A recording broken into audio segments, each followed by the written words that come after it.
Hello, welcome back to simple trends. கர மொறு மொறுன்னு நல்ல டேஸ்டியாக சாம்பார் சாதத்துக்கு எக்ஸலண்ட் காம்பினேஷனான வெங்காய வடாம் எப்படி பண்ணுறதுங்கிறத பார்ப்போம். வடா மாவு பேசிக்கான எல்லா வடாத்துக்குமே ஒரே மாவை ரெடி பண்ணி வச்சுக்கலாம். 1 கிலோ மாவு பச்சரிசிக்கு 200 கிராம் ஜவ்வரிசி சேர்த்துக்க போகிறோம். ஜவ்வரிசியில் 2 வெரைட்டி இருக்குது. மாவு ஜவ்வரிசி ஒன்று, நைலான் ஜவ்வரிசின்னு. மாவு ஜவ்வரிசி வெரைட்டியை வாங்கி 1 கிலோ அரிசியை நல்லா வாஷ் பண்ணி வெயிலில் காய வச்சுக்கணும். அது கூட 200 கிராம் ஜவ்வரிசியை சேர்த்து மிஷினில் கொடுத்தோம் அப்படின்னா நல்லா நைஸாக ஃபைன் பவுடராக அரைச்சி கொடுத்துருவாங்க.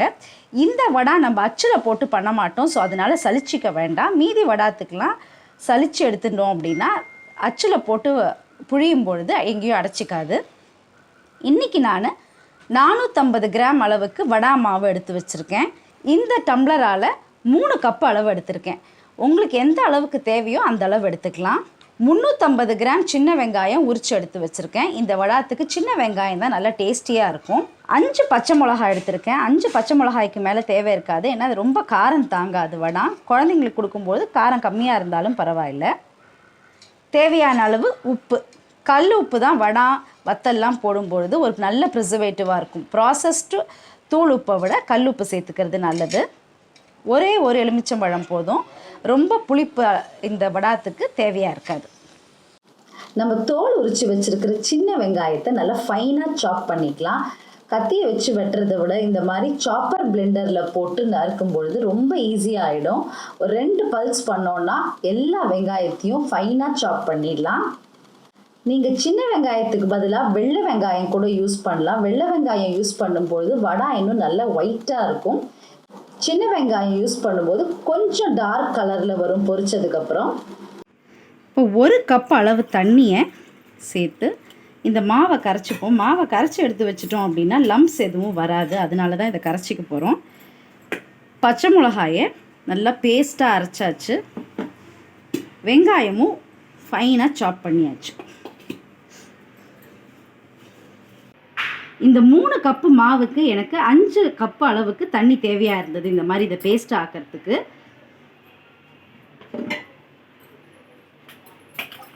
அடி கனமான பாத்திரமாக இருக்கணுங்கிறதுக்காக நான் குக்கர் எடுத்திருக்கேன். ஒரு அடி கனமான பாத்திரத்தில்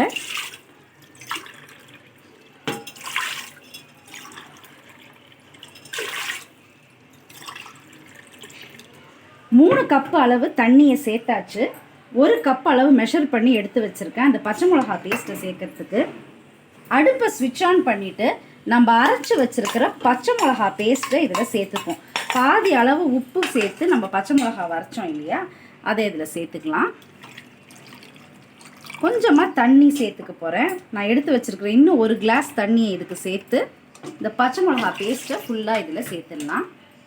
இப்போது இதில் மொத்தமாக 4 கப் அளவுக்கு நான் தண்ணி சேர்த்துருக்கேன். இது நல்லா கொதிக்க ஆரம்பிக்கட்டும். இப்போ இந்த தண்ணி கொதிக்க ஆரம்பிச்சிட்டு இன்னும் கொஞ்சம் உப்பு சேர்த்துக்கிறேன். மீதியை பார்த்துட்டு அதுக்கப்புறம் சேர்த்துக்கலாம்.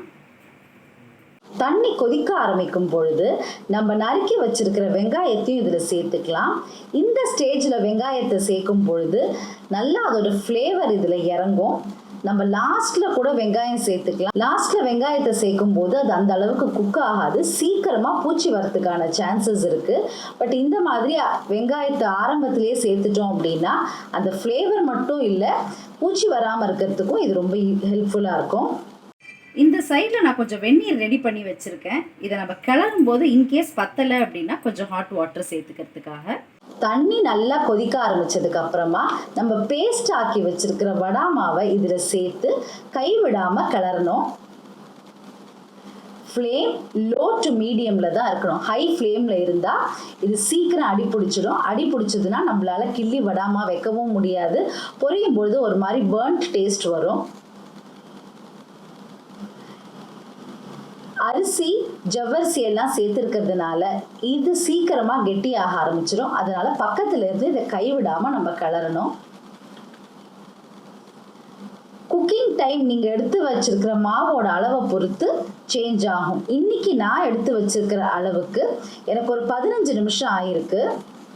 இந்த மாதிரி வடா வத்தல்லாம் போடும்பொழுது முதல் நாள் நைட்டே நம்ம மாவை கிளறி வச்சுட்டோம்னா காலையில் ஈஸியாக வடாம் போட்டுடலாம். ரொம்ப வெயில் வந்துருச்சுன்னா நம்மளால மாடியில் நின்று வடாம் போடுறது கஷ்டமாக இருக்கும்.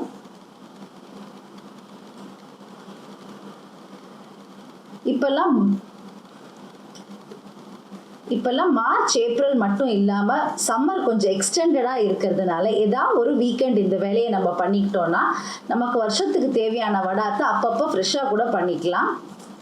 ஒரு 4 நாள் சேர்ந்த மாதிரி நமக்கு வெயில் இருந்தால் போதும். இந்த வடாத்தை எப்போ வேணால் நம்ம பண்ணிக்கலாம்.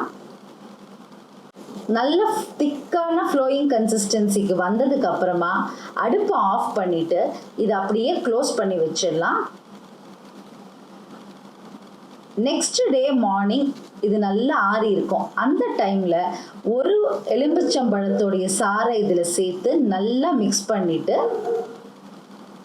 ஒரு பிளாஸ்டிக் ஷீட் இல்லைனா துணியில் வடாத்தை கிள்ளி வச்சிடலாம். டைரெக்டாக சன்லைட் படுற மாதிரி வச்சு இதை காய வைக்கணும். நான் பிளாஸ்டிக் ரைஸ் பேக்ஸை யூஸ் பண்ணி தான் இந்த வடாத்தை காய வைக்க போகிறேன். துணியில் வைக்கும்பொழுது கீழே இருக்கிற தூசியெல்லாம் ஒட்டிக்கிறதுக்கான சான்சஸ் இருக்குது. இது அப்பார்ட்மெண்ட்டில் காமன் டெரஸ் அப்படிங்கிறதுனால மண் தூசியெல்லாம் நிறைய இருக்க தான் இருக்கும். ஸோ அதனால் இந்த பிளாஸ்டிக் ஷீட்டை வச்சுட்டு அதுக்கு மேலே நான் ஒரு பிளாக் துப்பட்டாவால் இதை கவர் பண்ணிட போகிறேன். ரோட்டில் போகிற வண்டியோட தூசியோ வேறு எந்த குப்பையும் விழாமல் இருக்கிறதுக்காக எதை காய வைக்கிறதுனாலும் இந்த மாதிரி கவர் பண்ணி வைக்கிறது தான் நல்லது. இப்போ நம்ம பார்த்தோம்னாலே நமக்கு தெரியுது மாவு நல்லா திக்காயிடுச்சு. லெமன் ஜூஸ் சேர்த்ததுக்கப்புறம் ஒரு ஸ்லைட் டேங்கி டேஸ்ட் வரும். வடா மாவை அப்படியே பச்சையாக சாப்பிட்றதே ஒரு நல்ல எக்ஸ்பீரியன்ஸ். இது நம்ம எல்லாருமே சின்ன வயசில் பண்ணியிருப்போம். இந்த அனுபவத்தை நம்ம குழந்தைங்களுக்கும் நம்ம கொடுக்கணும் இல்லையா? வடாம் வத்தல் எல்லாமே ரெடிமேடாக கண்டிப்பாக கடைகளில் கிடைக்குது. ஆனால் நம்ம வீட்டில் நம்ம பண்ணி கொடுக்கும்பொழுது குழந்தைங்களுக்கு அது எக்ஸ்ட்ரா ஹெல்த்தி மட்டும் கிடையாது.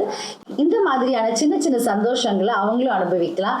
சின்ன குழந்தைங்க கிட்ட சொன்னோம்னா கூட அழகா இந்த மாதிரி ஒண்ணா எடுத்து கிள்ளி வச்சிடுவாங்க. ஸோ இவங்களோட குழந்தைங்களையும் என்கேஜ் பண்ண மாதிரி இருக்கும்.